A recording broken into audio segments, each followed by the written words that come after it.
नमस्कार, social platform देख रहे हैं आप। मैं हूं आपके साथ अनिल। इस वक्त हम रामपुर में मौजूद हैं और रामपुर में भीम आर्मी जय भीम संगठन की एक मीटिंग चल रही है। यहाँ 26 नवंबर में जो आंदोलन होने वाला है, संविधान बचाओ यात्रा और आरक्षण ज़मीन वापस करो, उसको लेकर ये जगह जगह पे जाके बहुजन समाज के लोगों को और जो इनके हित में है वो कार्य करने का काम कर रहे हैं। हमारे साथ भीम आर्मी के जिला अध्यक्ष राजेश खन्ना जी मौजूद हैं। इनसे बात करेंगे कि बहुजन समाज को अब तक इन्होंने कितना जोड़ने का काम किया और इस बार बहुजन समाज क्या चाहता है, और 26 नवंबर में जो मंजीत सिंह नौटियाल राष्ट्रीय स्तर का जो प्रोग्राम होने वाला है उसको किस नज़रिए से देखते हैं। सबसे पहले तो बहुत बहुत स्वागत है। धन्यवाद। और सबसे पहले मैं आपको क्रांतिकारी जय भीम। जैसा कि आपने 26 नवंबर 2023 के संबंध में ये बात करी कि आप बहुजन समाज आपको कितना सपोर्ट करने वाला है, तो देखिए मैं आपको बताऊं, भीम आर्मी के राष्ट्रीय अध्यक्ष मंजीत सिंह नौटियाल इस मूवमेंट पे बहुत तेज़ी से काम कर रहे हैं। और हमने जो जनपद रामपुर में लगभग मुझे ये जिम्मेदारी मई में मिली है और मैं हमेशा बहुजन समाज के प्रति समर्पित हूँ और मैं अपनी विचारधारा निस्वार्थ होकर मैं काम करता हूँ।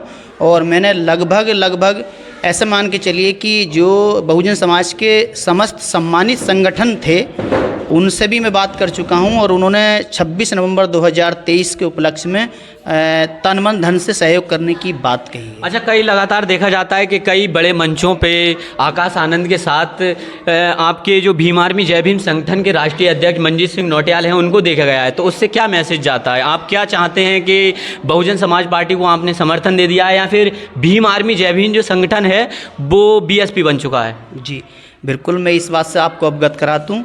ऐसा नहीं है कि आप भी नहीं जानते हैं। जब भाई आकाश आनंद के साथ भीम आर्मी के राष्ट्रीय अध्यक्ष मंजीत सिंह नौटियाल जी को आपने साथ में देखा है तो आप इस बात से स्वयं अंदाज़ा लगा सकते हैं, क्योंकि मंजीत सिंह नौटियाल बहुजन समाज के खिलाफ क्यों जाएं, उसी मूवमेंट के लिए वो संगठन चला रहे हैं। अच्छा, मंजीत सिंह नौटियाल भी अपने संगठन को मजबूत करने के लिए, अपने समाज के लिए काम कर रहे हैं, चंद्रशेखर आज़ाद भी काम कर रहे हैं, तो भीम आर्मी जय भीम की आवश्यकता क्यों? इसका कारण ये है कि चंद्रशेखर रावड़ी बहुजन समाज से हैं और मंजीत सिंह नौटियाल भी समाज, परंतु अफसोस ये है कि चाहे वो मंजीत सिंह नौटियाल हों, चाहे भाई चंद्रशेखर आज़ाद हों, चाहे पूरा समाज हो, अगर जो समाज के विपरीत कार्य करेगा, जो जिसके अंदर मनुवादी विचारधारा घुसपैठ होगी, तो बहुजन समाज क्या हर कोई उसे नकारता है। बहुजन समाज के साथ आप गद्दारी करोगे, आप उसके विरोध में जाओगे तो बहुजन समाज आपको एक्सेप्ट नहीं करेगा। आप जिस समाज में जन्मे हो, अगर आप उसके खिलाफ आवाज़ उठाओगे तो वहाँ बहुजन समाज आपको पसंद नहीं करेगा, एक्सेप्ट नहीं करेगा। अच्छा, मुझे एक सवाल आपसे नहीं पूछना चाहिए था क्योंकि आप BSP पार्टी में नहीं हैं, लेकिन एक सवाल ये फिर भी पैदा होता है कि कई बार आकाश आनंद ने चंद्रशेखर रावड़ भीम आर्मी चीफ को कहा है कि आप तो बहरूपिया हो, कौन भीम आर्मी, हम किस भीम आर्मी को नहीं जानते, तो आप चंद्रशेखर आज़ाद के जो उनका संघर्ष रहा है उसको नकार सकते हो या फिर आप भीम आर्मी जय भीम के राष्ट्रीय अध्यक्ष या फिर भीम आर्मी जय भीम के पदाधिकारी समर्थन देते हैं? बिल्कुल, मैं आपकी बात से सहमत हूँ और इसका जवाब मैं आपको देना चाहूँगा, क्योंकि जो भाई आकाश आनंद हैं उन्होंने जो चंद्रशेखर भाई के लिए कहा कि कौन भीम आर्मी, मैं आपको नहीं जानता, कौन नहीं है, तो आप सीधे से लफ्ज़ों में आप ये समझ लीजिए कि मैंने ये भी पहले भी कहा आपको कि बहुजन समाज के खिलाफ अगर कोई व्यक्ति जाएगा और अपनी विचारधारा उसके विपरीत रखेगा तो उसे कोई भी, चाहे वो राजनीतिक तौर पे हो या गैर राजनीतिक तौर पे हो, उसे समर्थन और सपोर्ट नहीं करेगा।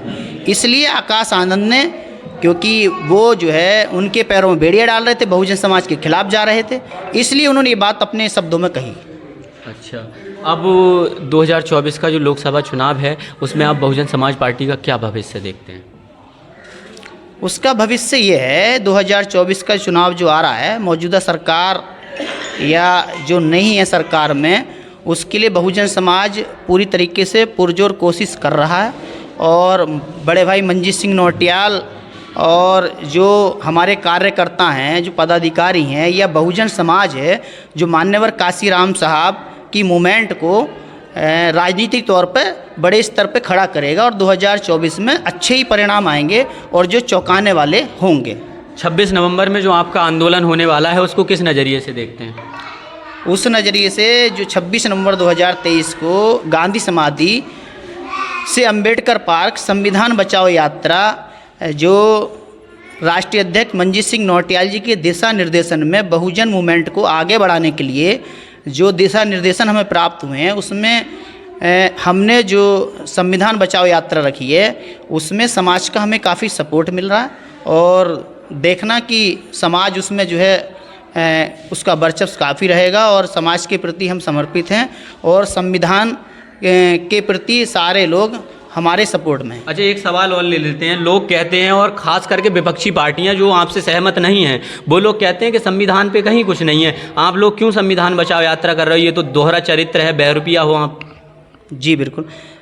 तो बहरूपिया है भीम आर्मी? नहीं, बिल्कुल गलत है, कहने वाले गलत कहते हैं, क्योंकि बहुजन समाज बेवकूफ़ समाज नहीं है।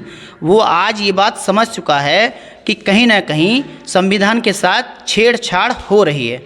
इस छेड़छाड़ का ये आधार बना करके संविधान को पूर्ण तरीके से बदलने का काम किया जा रहा है और जो है इसलिए बहुजन समाज पहले से ही जागरूक हो चुका है और उसके पक्ष में अपनी बात को संविधान बचाओ यात्रा मंजीत सिंह नौटियाल पूरे भारतवर्ष में कर रहे हैं, जिससे कि बहुजन समाज उसके प्रति जागरूक हो।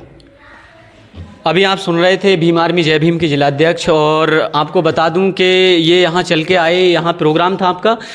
इन्होंने यहाँ बड़ी बेबाकी से अपने संगठन पर और बीएसपी पार्टी और आकाश आनंद के जो बयानात रहे हैं उन पे अपनी राय रखी और अपना जवाब दिया। आपको क्या लगता है आप ये कमेंट बॉक्स में बता सकते हैं। बाकी आप सोशल प्लेटफॉर्म देख रहे थे। मेरा नाम अनिल है। जय हिंद, जय भारत, वंदे मातरम।